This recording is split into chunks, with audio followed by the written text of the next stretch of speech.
Boa tarde, galera, tudo bem? Terça-feira, dia do nosso encontro, dia do nosso bate-papo. E eu estava torcendo, eu não vi a hora que chegasse hoje, porque o nosso assunto hoje assim, é sensacional. Eu tenho do meu lado, claro, a minha amiga e irmã, Ângela de Pascoal. Uma honra estar contigo. Uma das maiores ufólogas aqui, pesquisadoras, metafísica. Uma honra estar com vocês. E um convidado muito especial. Eu estava esperando muito por esse momento, estou muito feliz que ele está aqui com a gente, que é o Edson Boaventura Júnior. Tudo bem? Tudo bem. Obrigada pela sua presença. Eu é que agradeço, né? É um prazer estar aqui, trazendo informações, né, de primeira aí para o teu público. Tenho certeza que o pessoal vai gostar, que ufologia é um assunto sensacional. Que eu sempre digo, ufologia e espiritualidade é assunto sério, é caso sério. Inclusive, e sobre a noite dos OVNIs, isso. Né? A noite oficial dos OVNIs. Você, se tiver alguma dúvida, você pode ligar aqui na demaistv.com.br e fazer a sua pergunta que o Edson vai responder com o maior carinho, tá? E não esquece, Lucimara Paris é o Instagram. Bom, eu quero falar um pouquinho sobre o Edson. É impressionante o que ele tem na cabeça. A gente se sente até pequena perto, porque é demais. Ele é um dos maiores pesquisadores de ufologia, está envolvido no caso de Varginha, está envolvido na Operação Prato, está envolvido no caso de maio de 86, sobre aquela perseguição da Força Aérea. Ele vai falar sobre isso também. Está envolvido com congressos nacionais e internacionais. Está envolvido com aquele caso que aconteceu em 1931 em Campinas, que foi a primeira abdução aqui no Brasil. Ele vai contar tudo isso para a gente, que eu estou muito curiosa. Vamos começar primeiro, Edson, falando da noite oficial dos OVNIs? Vamos sim. Só que antes, porém, eu queria presentear vocês. Eu trouxe aqui um livro que eu escrevi agora recentemente, chama Alienígenas no Passado do Brasil. Então, traz casos aí que aconteceram antes da era moderna dos discos voadores, ou seja, antes de 1947, né? E esse livro aí é bem interessante porque mostra que o fenômeno ufológico e os seus tripulantes já acontecia antes de 1947. Nossa, eu fico feliz que esse livro é muito bacana, viu? Adorei a... A gente pode até vir uma outra oportunidade para, de repente, falar... Não, você vai. Você já está convocado. A gente tem que fazer uma série aqui com você. Dá licença, só um minutinho que você vai contar um monte de coisa, mas a gente vai para o intervalinho rápido, que assim a gente já se livra, tá?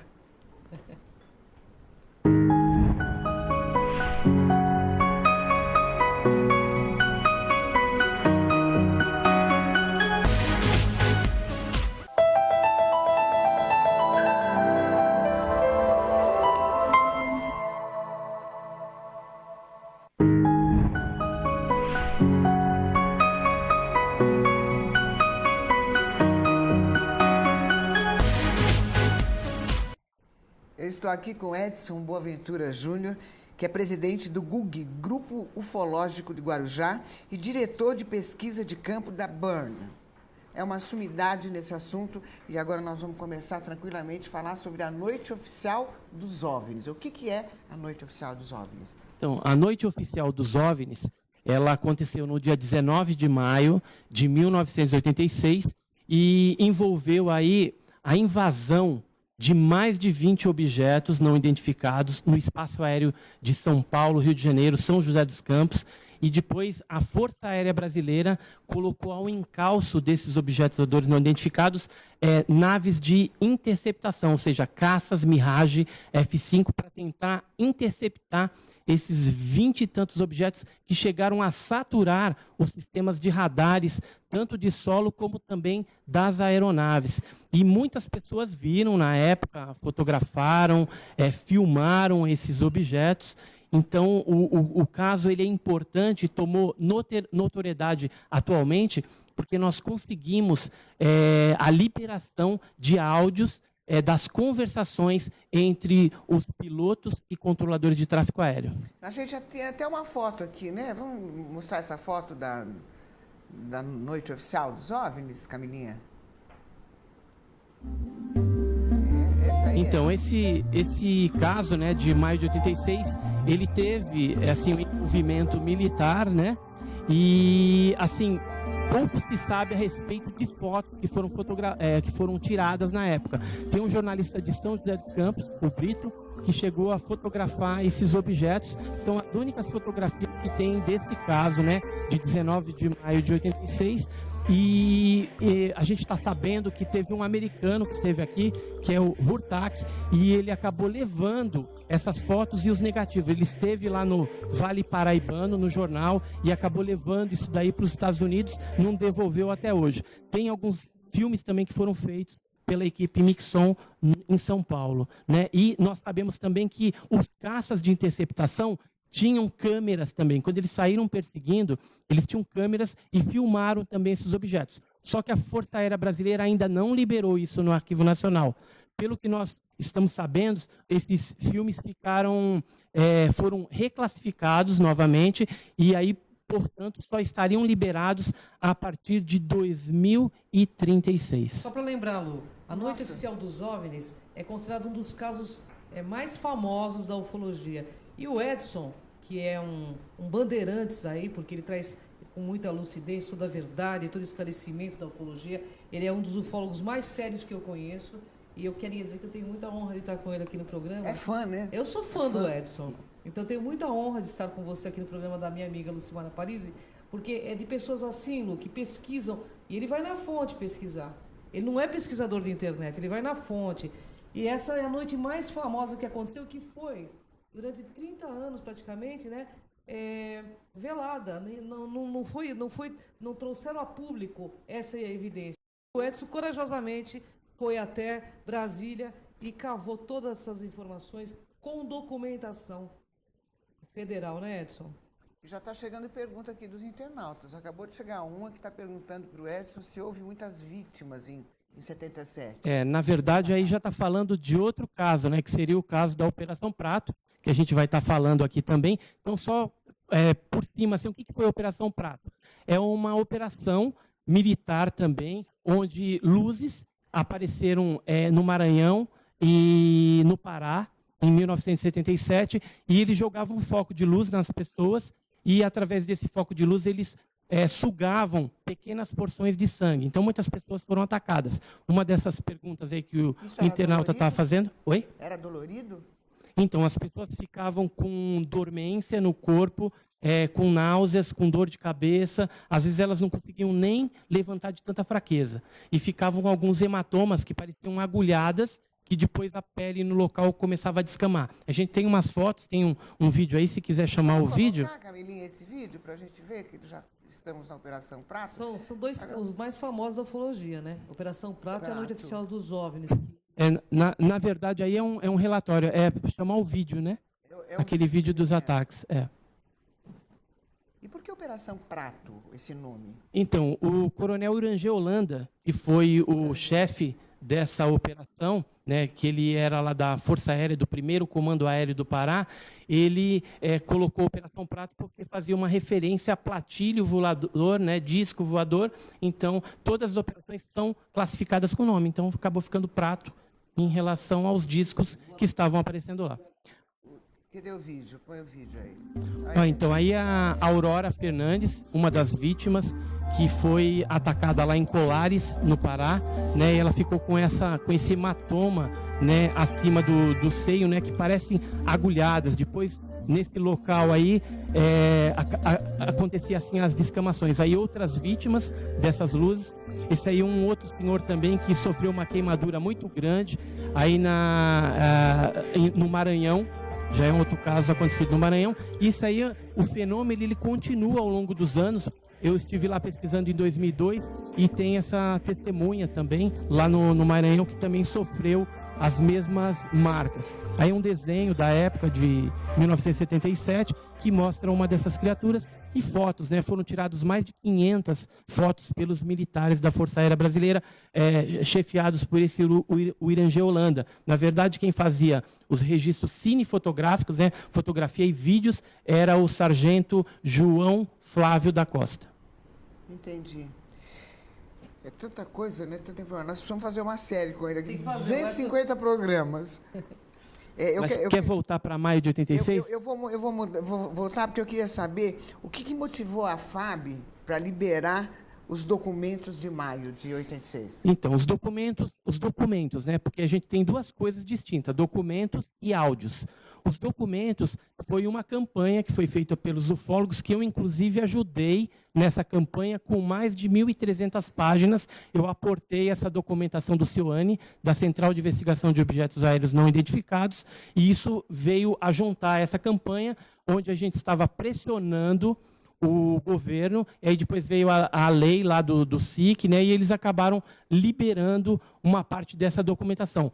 Esse aporte foi feito em julho de 2009. Só que esses áudios vieram depois. Só que os áudios já foram conseguidos através de um outro esquema que nós fizemos. Como eu tinha um esquema de permuta com o Arquivo Nacional... Os áudios foram alterados? Foram alterados. Mas esses áudios, foi um esquema de permuta que eu tinha já lá com o Arquivo Nacional, e aí conversando com o pessoal da ouvidoria e tudo mais, pessoal muito legal lá, eles antes cobravam R$10 pelo minuto, ou seja, você tinha que ir até o Coreg, e a gente achava isso meio injusto. Ter lá, pagar por um áudio que teria que estar disponível ao público, ao cidadão brasileiro. Então, nós ficamos nessa batalha desde o ano passado, brigando lá com a ouvidoria, no bom sentido, e aí nós conseguimos gratuitamente que fosse liberado no CIAN, no sistema deles, né? E quando foi liberada essa documentação, esses áudios, né, da conversa dos pilotos, dos controladores de tráfego aéreo, né, a gente percebeu que tinha alguns áudios adulterados, ou seja, tinha uma musiquinha em cima. Isso é ilegal, porque quando você libera uma documentação desse tipo, na verdade não pode ter censura nenhuma. A lei, ela não permite, mas é logicamente para você brigar lá, teria que entrar com advogado, uma série de coisas. Isso a gente perderia muito tempo para fazer esse tipo de coisa. A gente até faz um apelo, né, aos militares que eles tenham um pouco mais de consciência e liberem as coisas do jeito que tem que ser.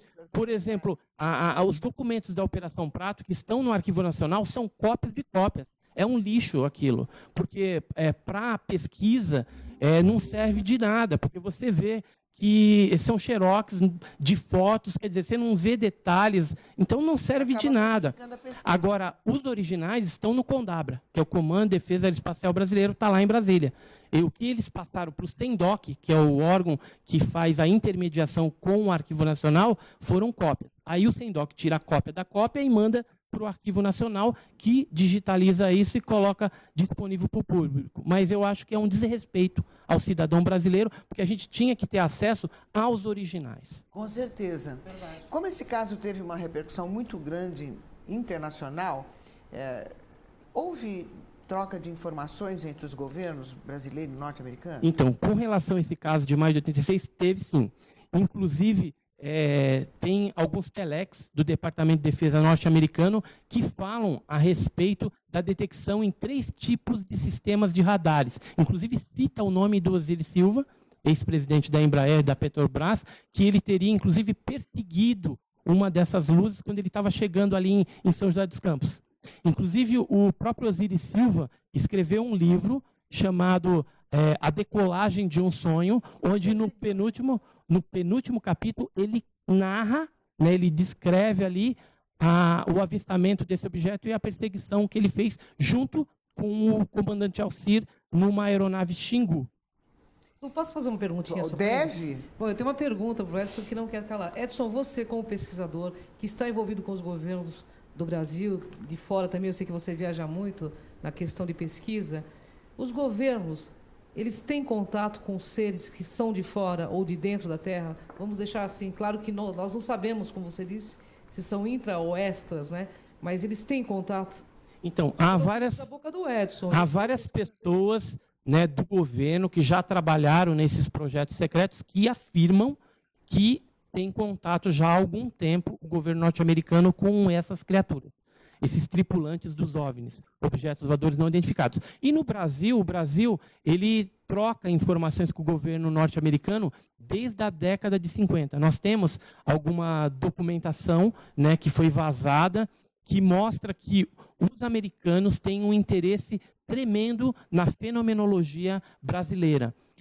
Tanto é que casos antigos, por exemplo, de pousos que ocorreram no Brasil, foram objeto de investigação dos norte-americanos. E o caso Varginha também, né? Em 96, nós tivemos vários americanos aí envolvidos nessa pesquisa. Maio de 86 também, existem documentos já vazados aí e na internet que comprovam o envolvimento norte-americano. Na Operação Prato também. Nós temos um documento que depois a gente vai mostrar de 1982. Ou seja, a Operação Prato ela aconteceu em 77, mas houve um prolongamento e houve a inserção de militares norte-americanos nessa nova fase da pesquisa da Operação Prato. E ela não parou até hoje. Tanto é que eu tive informações agora de um delegado de polícia lá do Amazonas, a questão de 2 dias atrás, onde houve ataques novamente lá no interior do Amazonas. Inclusive, ele está para fazer os vídeos, né, com as testemunhas atacadas. Inclusive, um lá chegou a dar um tiro de espingarda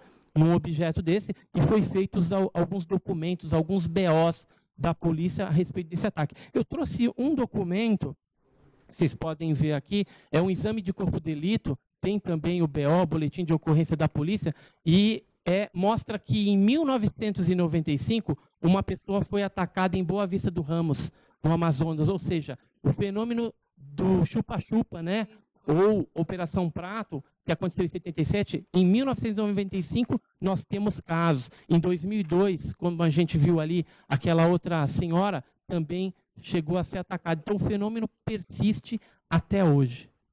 O Brasil, então, é um país, né? Por que as autoridades persistem tanto em não assumir essa situação?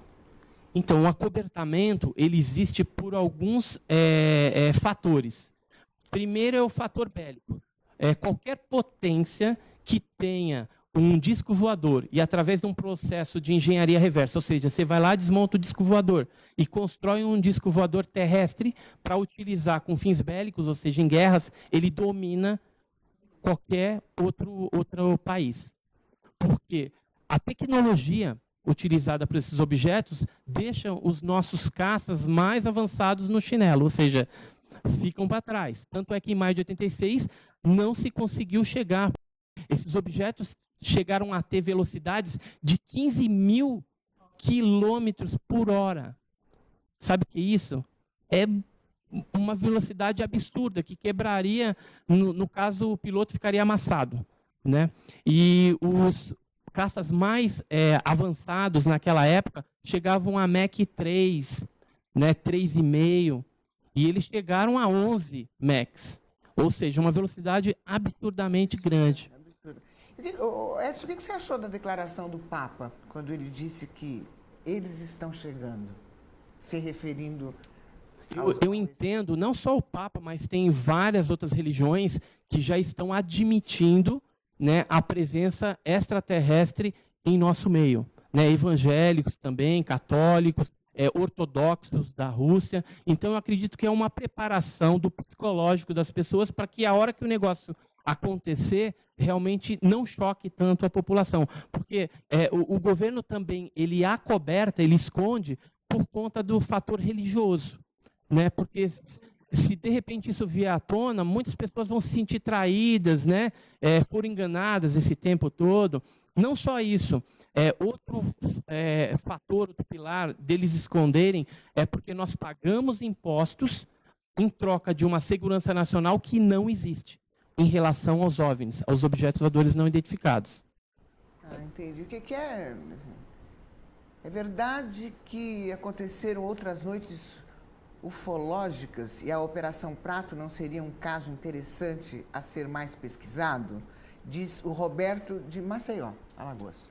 Então, houve sim outras noites assim, onde, inclusive falando de maio de 86, a gente teve o famoso caso 19 de maio de 86. 10 dias depois, ou seja, no dia 29 de maio de 86, novamente os sistemas de radares foram saturados, né, dezenas de objetos estavam sobre São Paulo, litoral paulista, e aí, de repente, uma nave-mãe se posicionou sobre Santos, no litoral paulista, muito grande, e aí a Força Aérea, vendo toda aquela movimentação, o Sérgio Mota, que inclusive foi o controlador de tráfego aéreo, ele falou isso, que, em certo momento, esses objetos os menores foram todos em direção ao maior e aí desapareceram. Ou seja, como se fosse uma grande nave-mãe recolhendo esses objetos menores, sondas, ou talvez até objetos tripulados. E só que nesse evento de 29 de maio de 86, não foram mandados caças de interceptação. Porque como na primeira vez, em 19 de maio, não houve sucesso na perseguição, então o governo achou melhor não investir numa nova decolagem de naves de interceptação. Mas no Belém do Pará, Maranhão, Amazonas, continuam ocorrendo também o fenômeno da Operação Prato. Agora falando da Operação Prato. E ele deve sim ser melhor investigado. Continua ainda acontecendo? Continua ocorrendo. Pessoas continuam sendo atacadas, não tão insistentemente como era em 1977, e 78, 79, mas esporadicamente agora ocorre pessoas atacadas. Aí eles acionam que a polícia militar para ver se fazem alguma coisa. Eles continuam pegando rojões de festa junina e atirando nos objetos numa tentativa de afastar esses objetos. As pessoas que são atacadas, elas ficam com sequelas? Então, pelo que a gente vê, as sequelas elas são momentâneas. Logo que ocorre o ataque, ela tem ali uma moleza, como se tivesse uma anemia profunda, né, porque pequenas porções de sangue são retiradas, e ela sente náuseas, tonturas, mas logo em seguida ela adquire uma saúde, a saúde que ela tinha, e continuam suas vidas normalmente. Posso fazer só uma perguntinha? Pode, o Edson Boaventura está aqui. Vamos lá, eu quero mudar para Campinas. Eu só quero saber o seguinte, no seu ponto de vista, isso é importante que os nossos internautas saibam. Eles são passivos? O que eles são, no seu ponto de vista? Se eles são pacíficos ou bélicos. Então, depende do ponto de vista. Um abduzido, por exemplo, quando ele sofre exames clínicos, uma série de coisas, muitas vezes é doloroso isso. Então, do ponto de vista do abduzido, ele pode interpretar como sendo uma coisa nociva, alguma coisa negativa.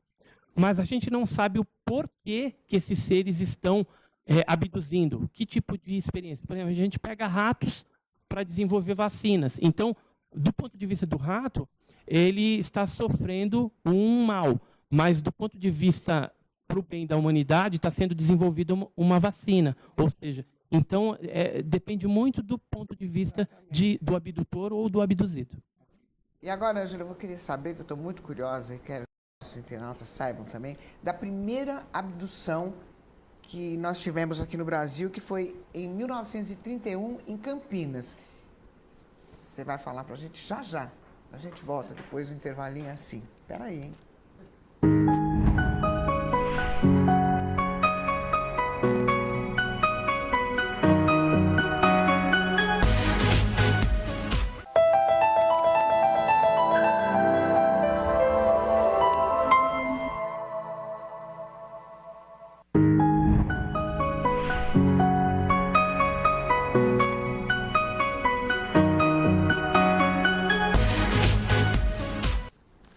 Nós estamos recebendo hoje Ângela de Pascoal e Edson Boaventura Júnior.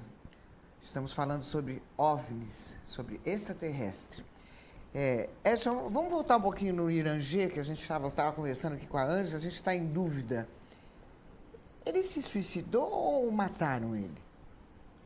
Então, o Irangê Holanda, que foi o chefe dessa Operação Prato, nós sabemos que ele já tinha tentado um suicídio antes, e depois ele realmente se suicidou. Na entrevista que ele deu, falando a respeito da Operação Prato, antes de ele cometer o suicídio, fica transparente ali que ele falou assim, de repente eu posso não estar mais aqui, então ele já estava pensando alguma coisa e resolveu, de repente, não morrer com toda essa história, já que era algo extraordinário que ele tinha vivenciado. Inclusive, o Irangê, ele, para quem não sabe, né, ele ficou 3 meses na operação, de setembro de 77 até dezembro de 77. Depois ele foi chamado pelo comandante do 1º Comaro, o Camilo, né, o comandante Camilo, e acabou tirando ele do projeto. Por quê? Né? As pessoas devem estar perguntando, mas por que tiraram o Irangê? Ficou só 3 meses. Porque ele começou a ter contatos com seres também os tripulantes desses objetos.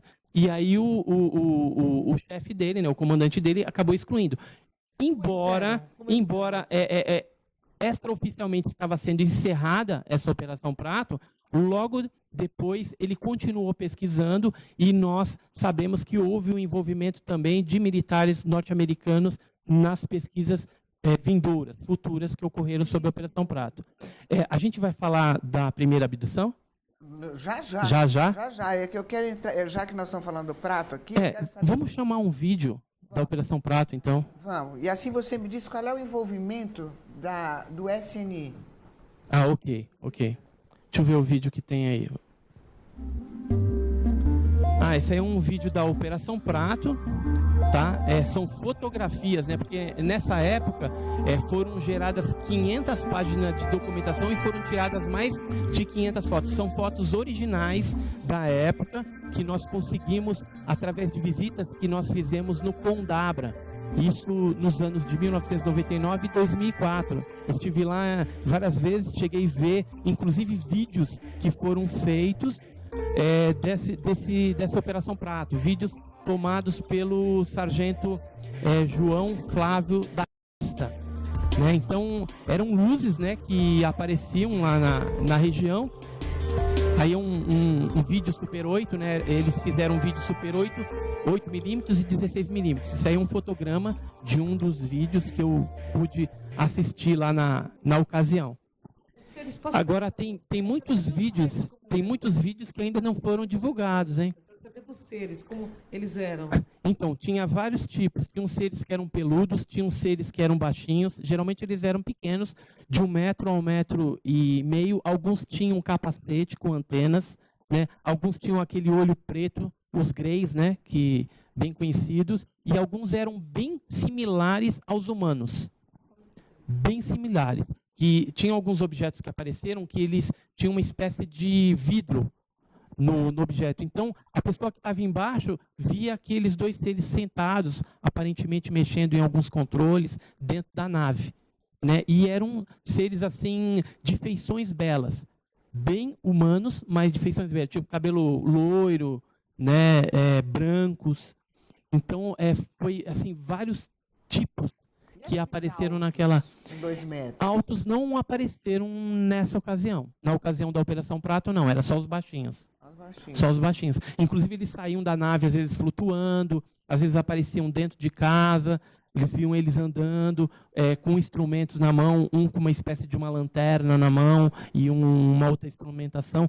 Que, muitas vezes, eles apontavam essa lanterna para a população ribeirinha e aí eles eram paralisados. Ficavam paralisados. Entendi.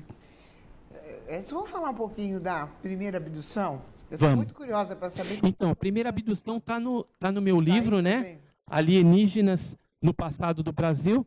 Aqui eu conto o caso com detalhes. Então, em 1931, o senhor José Florencio, ele foi levado a bordo de uma nave e lá ele foi levado numa excursão. Mostraram os painéis, as coisas, tudo para ele. Depois ele foi levado numa sala onde colocaram uma espécie de um equipamento que parecia uma toalha molhada nele, e ali fizeram uma série de exames com ele. Depois devolveram ele na Terra, depois de algumas horas. Inclusive, ele disse que tomou um couro do pai, né, porque ele era pequeno, e porque o pai falou, onde você estava até essa hora? Tal. E ele foi contar que tinha estado dentro de um objeto estranho, com pessoas vestindo uma vestimenta diferente também. E aí o pai deu um couro nele. Só acreditaram no fato porque no dia seguinte ele começou a ter umas erupções no corpo, né, umas feridas, e na cabeça, em tudo que era parte do corpo, que ele teve que ser internado. A mãe dele trabalhava num hospital lá, então teve essa facilidade e levaram para lá. E na época ele disse que o Dr. Roldão atendeu ele e deu aquela... como é que chama? Leite de magnésia e biotônico fontoura, porque ele também não sabia o que ele tinha. Chutou qualquer coisa, escutou a história lá, que ele tinha falado que tinha sido levado, um objeto que tem as características de um disco voador, realmente, e os tripulantes. Agora, isso em 1931 não tinha nem parâmetro. não se falava ainda em disco voador, em OVNI, nada disso, Hoje em ainda- tripulante. E a gente vê na simplicidade que quando nós entrevistamos ele, o José Florencio, lá em Campinas, junto com o Pablo Villarrubia, que é um pesquisador espanhol, tal, a gente viu a sinceridade no caso dele, na experiência de abdução que o José Florencio teve. Então é tremendo, mas maiores detalhes se tem no livro, tem os desenhos, inclusive, dos tripulantes. Um detalhe interessante desse caso de 1931. A vestimenta que ele vestia em 1931 é muito similar ao caso do Tiago Machado, que aconteceu em Pirassununga em 1969. Se a gente pegar lá a vestimenta, né, do ser também que apareceu lá na ISIP, em Pirassununga, é igualzinho. Esse caso foi investigado pela Força Aérea também. E tem um caso da Chapada das Mesas, no Maranhão, em 77, durante a Operação Prato, que também a vestimenta é muito parecida com a roupa dos seres que abduziram José Florencio. Edson, você que acompanha vários casos de abdução, quais são as diferenças entre um caso e outro? Então, alguns casos a gente percebe que eles estão interessados em coisas superficiais. Ou seja, pega a amostra de pele, de cabelo, e outros parece que já é algo um pouco mais profundo, porque acaba retirando óvulos, retirando esperma, retirando material genético. Então, a gente não sabe muito bem, são apenas hipóteses, né, especulações em cima do assunto, por que eles estariam precisando desse material. E ainda tem o caso dos implantes, aquelas pessoas que são colocados microsistemas dentro das pessoas, né? E então o que a gente percebe é que nós somos cobaias humanas na mão desses seres, uma espécie de cobaias humanas. Eles têm lá os propósitos deles, mas provavelmente não querem que nós saibamos o real objetivo, porque talvez se nós soubermos, nós talvez interrompamos esse processo. Entendi. Mas a gente sempre conversa, né, Ângela, que hoje em dia, apesar de toda essa acobertamento, a gente tem vários depoimentos, inclusive de uma ministra da Rússia, lembra? Isso. Aquele dia? Que ela disse que a Karen Hutz, Já falando que dos envolvimentos políticos, né, Ângela? eles estão por trás do Banco Mundial, entendeu? Você sabe disso, né? Sim, sim. Isso rola. O governo oculto, né? Os Illuminatis, né? Tudo isso. Então, existe um governo oculto que, com certeza, sabe de tudo o que se passa com relação ao fenômeno OVNI. Isso, pelo menos, são uma linha, né, dos pesquisadores ufólogos que acreditam que esteja envolvido. E, então, os grandes governantes sabem. Tipo Barack Obama, com certeza sabe. Tomara que eles estão falando agora que vão tentar abrir alguma coisa. Eu acredito que vão liberar a ponta do iceberg, que nem fizeram aqui no Brasil. A Força Aérea colocou um pouco de material lá, só para calar a boca dos ufólogos um pouco. E, infelizmente, as coisas mais concretas eles não colocaram. O SNI também tem bastante coisa. No caso da Operação Prato, você tinha me falado do SNI, tem um relatório que o SNI fez na época. Está aqui, ó. E é um relatório grande, de umas 60 páginas aproximadamente. Eu trouxe algumas folhinhas que foram liberadas ali através de uma microfilmagem, né, que eles têm lá no SNI, no extinto SNI. E falando da Operação Prato, antigamente era aquele órgão que fazia a repressão, né? Que perseguiam o pessoal político e tal. Então, tem até os ufólogos aqui. Os ufólogos têm. No DOPS aqui de São Paulo, você vai no arquivo público, eu já estive lá pesquisando também, tem vários documentos de ufólogos que foram perseguidos, que foram investigados pelo DOPS e pelo antigo SNI. E tem um agente chamado Jorge Bessa, ele foi chefe de um departamento de OVNI dentro do extinto SNI. Ele escreveu um livro agora, publicou agora em abril de 2016, chamado Os Discos Voadores na Amazônia, a Operação Prato. Ou seja, ele dedica nesse livro alguns aspectos da Operação Prato, porque ele até me confidenciou, me deu uma entrevista, falando que esteve com o Irangê, né, porque havia um interesse por parte do SNI de saber o que estava acontecendo lá, o que eram esses ataques, que eram essas luzes. E eles foram para lá, ele mais 2 agentes, e junto com o coronel Irangê, fazendo uma vigília lá, eles viram os objetos. E ele conta esse fato no seu livro agora, que ele editou. Então, a gente tem agora pessoas do SNI dizendo em livro e afirmando que realmente a Operação Prato ocorreu. E nós sabemos aí, documentação tem farta, mas a Força Aérea Brasileira não liberou tudo no Arquivo Nacional, só liberou uma parte, porque eu tenho algumas fotos, tenho alguns relatórios que eles não liberaram. Vocês demoram para liberar essa?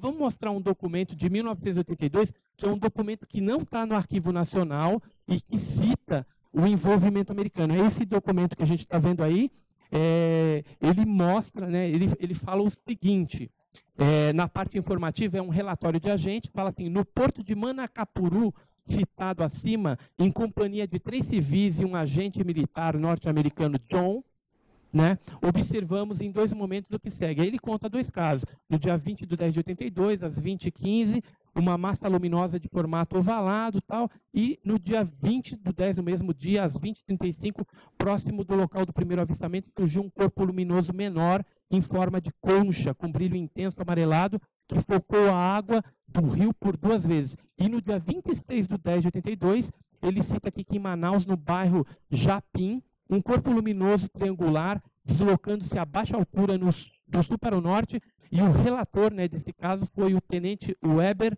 N. Amorim, da Polícia Militar do Amazonas, PEMAN. Olha que interessante, né? Então, isso aqui comprova que a Operação Prato não parou. Em 82 eles estavam pesquisando e já tinha o envolvimento militar americano. E como que nós conseguimos isso? Eu conheci o Rafael Semperi Durá, que é um investigador espanhol, ele já é falecido, faleceu em 2004, morava em Águas de Lindóia, ele era amicíssimo do Coronel Iranger. O que o Coronel Iranger deu para ele? Deu a documentação original da Operação Prato. E o Rafael Semperi Durá falou assim, quando eu morrer, Edson, você pode pedir aqui para minha família que eu vou te dar os documentos originais que eu guardo num cofre. Só que como ele já tinha me dado cópia, eu nunca fui atrás. Eu fiquei sabendo que ele tinha falecido em 2004, já tinha passado alguns meses. Depois também a família dele continuou lá em Águas de Lindóia, mas a outra esposa dele mudou-se para o Espírito Santo e tal, e a gente perdeu o contato, então eu não fui atrás dessa documentação. Mas o que acontece? O Iranger contava tudo para o Rafael Semperi Durá. E o Rafael Semperi Durá, sabendo que eu ia fazer uma viagem em fevereiro de 2002 para o Maranhão, falou assim, você vai procurar um amigo meu lá, que é um militar, ex-militar, o Martins, e ele vai te dar. E aí ele me deu esse documento e algumas fotos, tal. Então o Martins me contou vários detalhes do prosseguimento da Operação Prato. É uma coisa assim que pouco sabe. Todo mundo fala da Operação Prato de 1977, 78, mas tem o prolongamento. Tem documentos, por exemplo, que estão no Arquivo Nacional agora, que a Força Aérea liberou, de 1979, e tem um documento também da Marinha, que é da Operação Prato, de 1981, em Paritins, lá no Amazonas. Posso fazer uma perguntinha para Deve, não precisa perguntar para mim. Edson, nunca antes foi tão falado, inclusive em TV aberta, o Edson está trazendo uma inovação na ufologia, né? Nunca foi tão falado sobre esse assunto, agora com Lucimara Parisi, que é uma sumidade aqui também, conhecida pra caramba, abrindo esse assunto na TV, que é uma coisa inédita. Está sendo preparado algum contato massivo para a nossa humanidade? Eu quero saber o seu ponto de vista, porque nunca foi tão falado sobre esse assunto. Olha, eu particularmente acredito que não. Porque se eles quisessem se mostrar, já tinham se mostrado há muito tempo, quando a gente não tinha um potencial bélico ainda, ou seja, a gente estaria mais vulnerável. Né? Então, acredito que nem nos próximos 50 anos vai acontecer alguma coisa. O que existe é essa pesquisa, né, dos investigadores sérios tentando demonstrar o fenômeno. A gente sabe aí que já existem naves capturadas, já existem seres também, só que o assunto ele é tratado como confidencial e ocultado pelos governos, infelizmente. Olha, eu estou aqui, vocês estão falando, eu estou lembrando que há muitos anos atrás eu li um livro, Eram os Deuses Astronautas. Do Eric von Däniken. Exatamente, ele mudou a minha cabeça completamente. Sabe aquela coisa de onde estou, o que eu estou fazendo, porque estou... Ele me explicou muita coisa e daí eu comecei a pesquisar, ficar curiosa nos assuntos. E agora estou feliz em saber que o Edson foi procurado por ele para que participasse de um livro. O último livro dele, Nossa, que honra,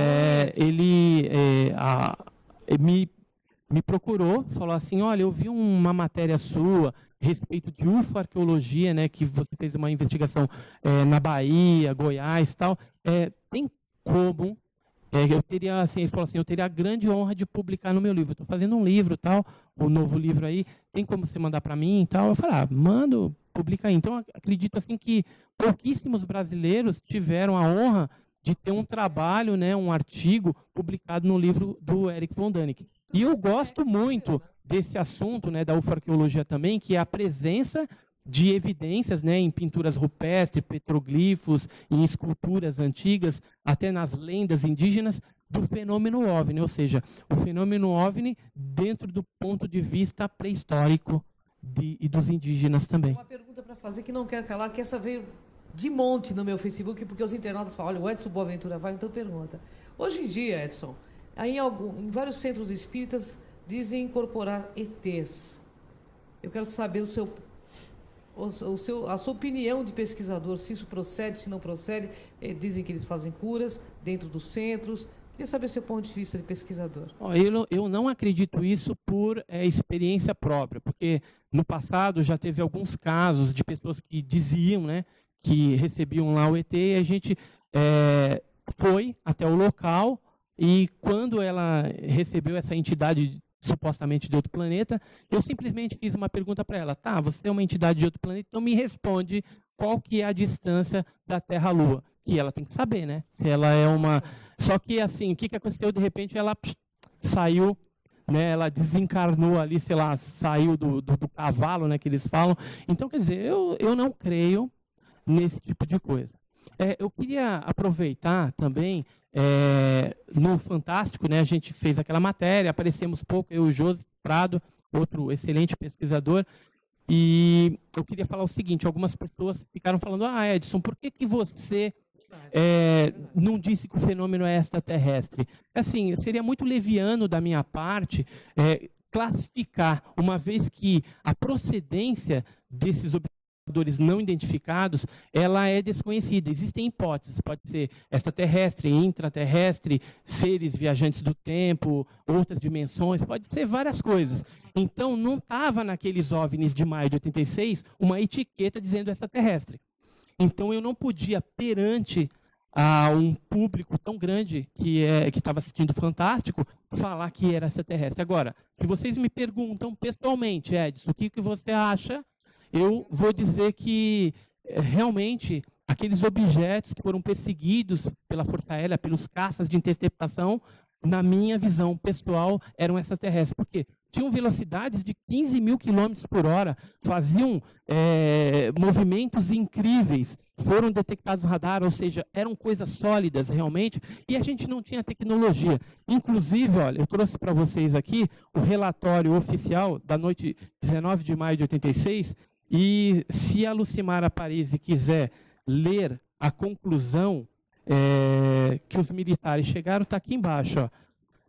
Essa aqui é a conclusão oficial da noite 19 de maio de 2016, só que eu queria deixar claro aí, antes dela ler, que há cerca de 20 anos atrás, a gente perguntou para a Força Aérea o que era esse fenômeno, e eles sempre mentiam. A Força Aérea mentiu, dizendo que eram anomalias magnéticas, ou seja, defeitos nos radares. Hoje a gente sabe a verdade, que não eram anomalias magnéticas, e realmente era um objeto sólido e tal. Então a Lucimara vai ler aí para nós essa conclusão. Se quiser ler também algumas partes que eu grifei em amarelo.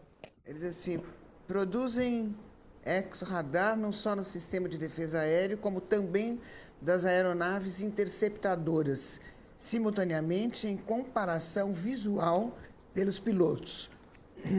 Tem capacidade de acelerar e desacelerar de modo brusco. Aí a conclusão diz o seguinte: como conclusão dos fatos constantes observados em quase todas as apresentações, este comando é de parecer que os fenômenos são sólidos e refletem, de certa forma, inteligência pela capacidade de acompanhar e manter distância dos observadores, como também voar em formação, não forçosamente tripulados. Espetáculo, né? Então, assim, hoje nós temos, graças à Lei de Liberdade de Informação no Brasil aqui, essa documentação trazendo a verdade, né? O que aconteceu na noite de 19 de maio de 86, o que aconteceu com a Operação Prato e outros casos, né? Porque hoje tem milhares de páginas já lá liberadas, mas o que assim me causa uma certa tristeza é que os casos mais fortes, ou seja, que envolvem filmagens, que envolvem evidências físicas, esses eles não liberam nada. Fotos, por exemplo, bem legais, eles não liberam. Tem um vídeo da Operação Prata que foi tomado pelo João Flávio da Costa durante o dia. O objeto ele vai e submerge no rio Tapajós. É impressionante isso daí. As pessoas que viram, os militares que viram, eu espero que algum dia a aeronáutica libere, né, esse vídeo. Com certeza, com certeza. Da casa, né? Deixa eu ter, Zé Geraldo de Pernambuco, é isso que você me mostrou? Ele diz assim, Edson, existe uma verdadeira mentira em relação à humanidade, pois somos levados a acreditar que a humanidade é única, mas pelo que sabemos, tudo indica que somos produtos de outros seres. É isso? Aí no caso ele está falando que nós seríamos subprodutos de outros seres. Eu não creio nisso. Eu creio que Deus criou todo o universo, assim como criou até os tripulantes dos OVNIs, né? O que a gente tem é uma diversidade no mundo, né, no universo de seres que eventualmente nos visitam, porque tem tecnologia para isso. Agora, no caso, Deus está acima, né, de tudo isso. Agora, esses seres o que são? Não sabemos. Se são seres energéticos, físicos, o que a gente sabe é que, pelas características que já foi observado em todo o mundo, são várias procedências, seres diferenciados e que têm objetivos também distintos aqui no nosso planeta. Desde coletar amostra, pedrinha, plantinha, até fazer abdução, implante, experiências genéticas. Como você falou aí em Deus, do mesmo Deus, assim, eu vi um vídeo, outro dia a gente até exibiu aqui, um simulado do Papa João XXIII, né? Papa João XXIII, que ele estava passeando no Vaticano, no jardim, e o assessor dele, os dois, devagar, veio à nave, se posicionou com muita luz, aquela coisa toda, e desceu tipo um homem de 2 metros, muito claro, muito loiro. Ele se dirigiu calmamente a ser iluminado, porque tinha muita luz, né? Conversaram ali por 20 minutos, né? Por telepatia. Aí, quando o Papa voltou para o assessor, falou coisas lindas, que eu não me lembro agora, mas coisa muito bonita, e terminou dizendo assim: a certeza de que nós somos filhos do mesmo Deus. É isso que você está querendo dizer? Exatamente. Esse caso eu já conhecia também, né? Do Papa João Paulo. Muito emocionada. E tanto é que a gente vê que a Igreja Católica é uma que tem certos órgãos dentro lá do Vaticano que pesquisam OVNI. A gente tinha aí o Monsenhor Conrado Balducci, que participava de eventos ufológicos também, falava abertamente do assunto. Então, a gente vê que a Igreja Católica está interessada na vida de fora, porque ela sabe que Deus é tão grande que criou não só vida neste planeta, mas na incomensurável estrelas que tem nas incomensuráveis estrelas que tem no universo. Como acreditar num homem que veio de uma estrela se você não acreditar em Deus? É muita arrogância, né? Exatamente. Agora, acreditar num homem que veio de uma estrela e não acreditar em Deus é muita arrogância. Eu li também, que a Ângela me confirmou, que o nosso DNA é 99% deles, é isso? Não, aí já é especulação, isso aí. Não, isso aí é uma pesquisa que estão fazendo aí no Projeto Genoma, porque diz que nós não somos adaptáveis ao planeta, nós nos adaptamos. Uhum. Nós não somos um animal adaptável, porque os felinos têm garras e pelos, então eles conseguem ficar no frio e no calor. E o humano não, ele queima no sol, ele sente frio. Então é uma coisa do Projeto Genoma aí que nós estávamos estudando, mas ainda não é uma confirmação científica também. Uhum. Edson, tem mais uma pergunta para você aqui. Pode fazer. Assim como nos filmes, existe a Área 51. E no Brasil, onde seria esse local? Aí sim. Espera aí que você já responde. Só um minutinho.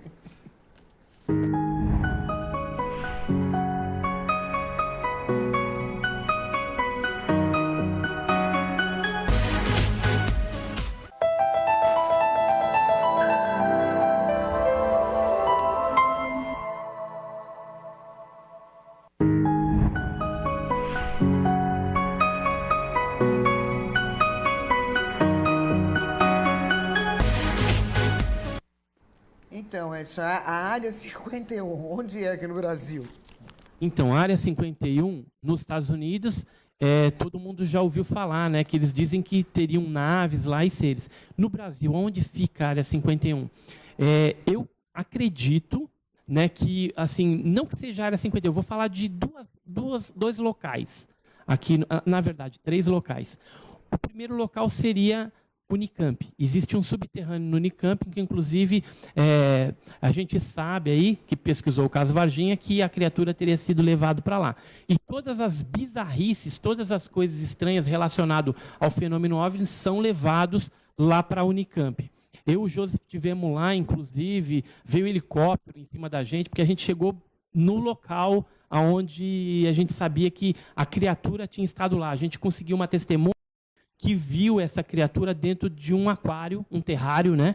E a criatura estava lá dentro naquela época. Então, é justamente nessa área que dá para o subterrâneo. Então, uma área 51 seria Unicamp. Outro local seria Iperó, onde tem uma base de segurança máxima da Marinha, onde foi feito lá o submarino atômico, é processado o Yellow Cake e tal. Então, lá tem uma base também. E embaixo do prédio da ABIN, que é a Agência Brasileira de Informação, que é o antigo e extinto SNI, também existem coisas que já me falaram lá, incríveis, tá? Coisas concretas, naves, pedaços de naves, tem coisas lá embaixo, bem guardadas mesmo. Entendi. Tá? No Condabra você tem uma parte de material também. Mesmo porque, algum tempo atrás, quando eu tinha contato com o pessoal lá do Condabra, Comando de Defesa Aeroespacial Brasileiro, eles às vezes trocavam umas ideias comigo que eles conseguiam alguns metais, algumas coisas, aí vinham me perguntar, a gente conseguiu um negócio assim, a base disso, tem algum caso na ufologia, assim, assim, assim? Então a gente trocava umas figurinhas. Isso há alguns anos atrás, tá? Hoje eu não tenho mais contato com o pessoal lá. Então lá também eles têm algumas coisas bem legais mesmo, bem concretas a respeito do fenômeno OVNI. Só uma curiosidade, vou mudar um pouquinho. O Triângulo das Bermudas é um portal? Então, dizem que no país, aliás, no Brasil não, na planeta Terra tem 12 áreas malditas, né? O Triângulo das Bermudas seria uma delas, que é o Mar de Sargassos ali, onde tem ali perto da Bahamas, onde somem aviões e tal, e vez ou outra são vistos objetos luminosos também. A gente tem o Mar do Diabo, o Mar Adriático, e em Peruíbe, aquela regiãozinha ali, também seria uma das áreas, né, que acontece esse tipo de coisa. Tá? Então, assim, tem 12 áreas onde pode estar relacionado, sim, com o fenômeno OVNI. Entendi. Vamos chamar esse mapa de rota do fenômeno? Vamos? Então, aí foi um mapinha que eu fiz a respeito da Operação Prato para mostrar o deslocamento do fenômeno. Ou seja, em 77, ali, em julho, quando teve o primeiro caso de seres, aconteceu no Maranhão, né, teve ataques também. Depois ele foi migrando já para o estado do Pará, né, Colares, Ananindeua, várias regiões ali foram assoladas, né, Viseu, foram assoladas pelo fenômeno ufológico, e depois ele foi adentrando já pelo Amazonas, né, e foi pegando vários casos ali, Boa Vista do Ramos, Parintins, foi indo, até que chegou em Eirunepé. E dali a gente tem já algumas informações de que o fenômeno, inclusive, transpassou a fronteira e teve casos na Venezuela. Ou seja, foi um fenômeno muito interessante de ataques de pessoas. Nessas luzes, elas apareciam, sugavam o sangue. Quarentena lá, não ficou, Ed? Ficou, teve, assim, quando o Irangê foi para lá, ele foi no intuito de desacreditar o fenômeno e evitar a migração populacional, porque as pessoas estavam abandonando as cidades com pavor, temor, estavam indo embora. Muitas pessoas foram embora. Só que quando o Irangê chegou, ele não acreditava no fenômeno e, de repente, ele se viu que realmente o negócio era real. E aí ele passou a ser um defensor do fenômeno OVNI, inclusive teve contato com seres, né, com os tripulantes desse objeto. Não só ele, mas várias pessoas lá tiveram contatos tete a tete com essas criaturas, os tripulantes dos objetos voadores não identificados. Então, ou com uma única raça? Umas 3 raças diferentes que estavam lá atuando, né, naquela região. Eu lembro que ele mostrava que tinha um chip no Isso, braço, ele né? tinha uma espécie de um implante no braço e o João Flávio, que faleceu também, que era o que fotografou, tinha na perna. Então, acredita-se, né, o Rafael Semperidoé falava muito que ele teria sido abduzido e foi implantado isso dentro dele. Eu tenho certeza, se fizer uma exumação do corpo lá, com certeza que acha esse microsistema que tinha dentro do corpo do Irangê. Entendi. Vamos mandar um abraço para ele está assistindo a gente, né, o Joseph Prado, né? Ele é presidente nosso da Rede querido aí, né? Brasileira de Pesquisas Ufológicas.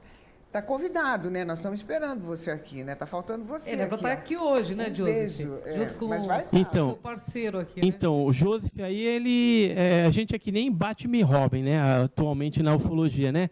A gente pensa muito igual, a gente quer uma ufologia centrada, científica, séria, né? Porque a ufologia estava muito banalizada, tem uns grupinhos aí, algumas coisas que, sinceramente, não agregam nada, né? Só fazem bagunça na ufologia. E a gente tem a Burn, né? Que é o portal Burn, e lá a gente tem colocado bastante coisa. Inclusive, se vocês quiserem saber mais informações a respeito da Noite Oficial dos OVNIs, a gente acabou de lançar um áudio do Capitão Viriato, que estava num daqueles aviões perseguindo os OVNIs. Estava ele e o Fernando, o Sargento Fernando, que era o anjo dele. Então tem esse áudio novo aí. E também lá tem 2 matérias sobre a Operação Prato que eu fiz. Eu estou fazendo agora um 3º artigo, colocando mais coisas, novidades, coisas incríveis sobre a Operação Prato. Também, em breve, vai estar disponível lá no site da Burn. Ótimo. Agora eu quero fazer uma última pergunta, que a gente já está chegando no finzinho. Você viu que passa rápido? Passa rápido, não dá, né? né? Você já teve contato com o ET? Então, no passado, eu vi uma criatura, mas eu acredito que isso aí é uma história longa, a gente pode estar falando num outro programa. Mas então você viu. Foi no Pará? Não, foi na Bahia. Na Bahia. Na Bahia. Então você viu alguma coisa diferente? Vi. Entendeu? Mas assim, nós como pesquisadores, a gente quer pesquisar o dos outros. O que acontece com a gente serve como experiência pessoal. Então a gente investiga o dos outros e começa, assim, através de comparação de dados, chegar em alguma teoria. Ele Ah, é precisa vir aqui isso, contar é essa história pra aquilo. gente, né, Precisa voltar. Precisa voltar Né? pra contar Então, mais mas vezes, né? objetos eu vi vários. Por exemplo, em Iporanga a gente tem uma área endêmica, onde aparece bastante também no Vale do Ribeira. Lá a gente conseguiu filmar e fotografar. São Paulo aqui Tem também várias aparece. fotos. São Paulo aqui. São Paulo aparece bastante na Serra do Mar, já teve pouso na Serra do Mar, já teve jornalistas que fotografaram objetos voadores não identificados. O litoral paulista é riquíssimo, Extrema, Ilha né? Bela, Extrema também, ocorrem muitas coisas, tem pesquisadores lá, o Marco, um abraço para o Marco também, que tem filmado alguns fenômenos interessantes lá na região. E o Marco Chipado Varginha, também, né? ou seja, o sul de Minas também é bem interessante. Todas as chapadas, né, Chapada Diamantina, Chapada dos Veadeiros, tem uma incidência bem grande do fenômeno OVNI. E a região amazônica, o norte do nosso país, também sempre está ocorrendo o fenômeno por lá. Bom, Lu, um novo tempo na ufologia, né? Edson Boaventura fica comprometido aqui com Lucimara Paris e com Cris de Pascoal certeza. para trazer as novidades. Só bater um fio para a gente, e aí você vem contar para a gente as novidades.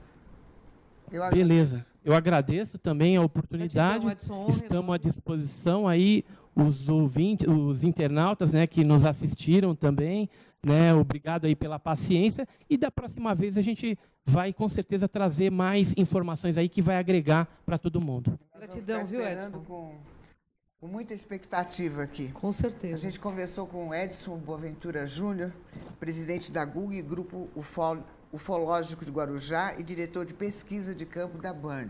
Foi um prazer imenso ter você aqui.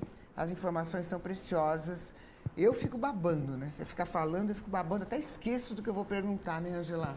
Mas A é assim Ângela mesmo, tá que é aqui pra bom. me Eu salvar. também estou babando, Tem jeito, viu? eu tô babando confesso aqui. que eu Eu já tinha uma admiração pelo Edson porque eu já conheço ele há muitos anos. E pela seriedade, pelo papel. É um novo tempo na ufologia. E que vem esse novo tempo. E é isso aí. De gente séria, de gente comprometida com a sério. verdade. É isso que nós precisamos.